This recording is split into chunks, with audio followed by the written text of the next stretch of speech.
When you picture World War II, what comes to mind? It's probably soldiers on the front lines, right? But there's this whole other story, a massive one, happening right behind them. It's the story of millions of American women, and honestly, it's a story that doesn't get told nearly enough. So today, that's what we're going to do.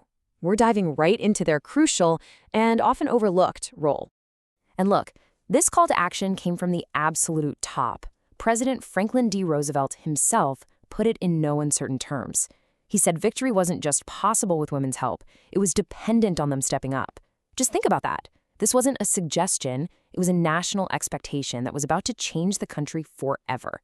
So the call went out. But how did American women really answer? As we're about to see, the real story was so much bigger, so much more complex, and way more impactful than any single image could ever show you. Okay, so let's start with the icon, the image that probably just popped into your head.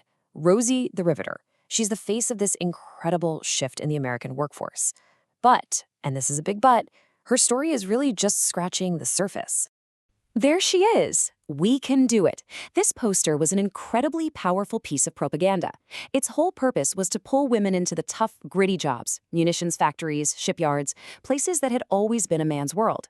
And you know what? It absolutely worked. Women flooded into these industrial jobs in numbers nobody had ever seen before, proving they could, in fact, do it.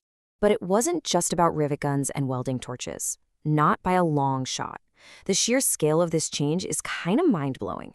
Beyond the factories, over 1 million administrative government jobs, we're talking local, state, national, the whole shebang, were transferred from men to women for the duration of the war. 1 million. That's a huge part of the story we don't always hear.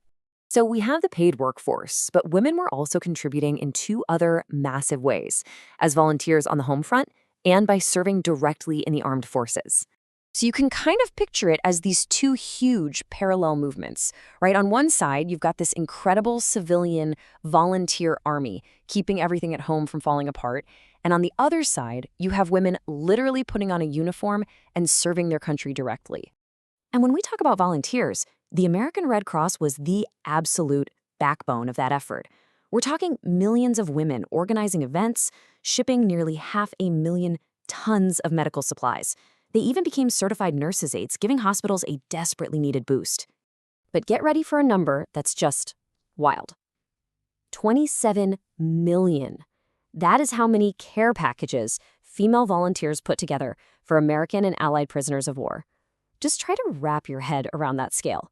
It's an almost unimaginable effort, powered entirely by volunteers. All right, now let's shift gears to the women who chose to serve directly. Over 350,000 women decided that volunteering from home wasn't enough. They put on a military uniform to serve their country, both at home and overseas. And they served in all these different all-female units. You had the Women's Army Auxiliary Corps, the WACS. The Navy had the WAVES, which stood for Women Accepted for Volunteer Emergency Service. And of course, you absolutely cannot forget the Army and Navy Nurse Corps.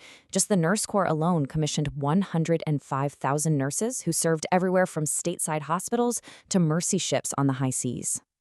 But, and we have to be really clear about this national mobilization was not an equal one. It's crucial to look at the difficult reality of how Jim Crow segregation deeply impacted the contributions and the experiences of Black women. So, back in 1941, President Roosevelt signed an order that was supposed to ban racial discrimination in the defense industry. It sounds great on paper, but the truth is, an order from Washington couldn't just erase the systemic segregation of Jim Crow America. For Black women who wanted to serve, the reality on the ground was a very, very different story. The disparity was just stark. In the factories, Black women were often given the absolute dirtiest, most menial jobs.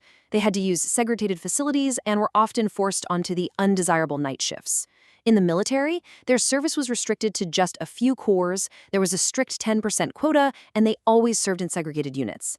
And the Red Cross? It recruited only 400 Black nurses for the military, a tiny fraction, denying a whole generation of skilled professionals the chance to fully serve. So what happened after the war was won and the men started returning? Well, for the millions of women who had answered the nation's call, the transition back to so-called peacetime was sudden and frankly deeply unfair. The contrast gives you whiplash. During the war years, the message was loud and clear. We need you. Women were heroes. They were essential for victory. But as soon as the war ended, that message completely flipped. The country that had celebrated them now told them, your job is done. It's time to go home. And this wasn't some gentle transition. Most women were, whether they wanted to be or not, pushed out of their jobs to make way for returning men. And for the 350,000 women who had actually served in uniform, actual veterans, they faced a long, hard fight just to get the benefits they had earned, setting a pattern of struggle for recognition that would last for decades. It all leaves us with this really challenging question, doesn't it? What is the true legacy here? A nation called upon millions of women in a time of crisis, and they answered, fundamentally changing the course of the war. But while that same country dismissed them in peace, it had also given them a taste of economic independence and a new sense of their own capabilities. And those were the very seeds of change that would blossom in the social movements of the decades to come. It's a complicated legacy, one of both empowerment and dismissal, and it's absolutely essential to remember.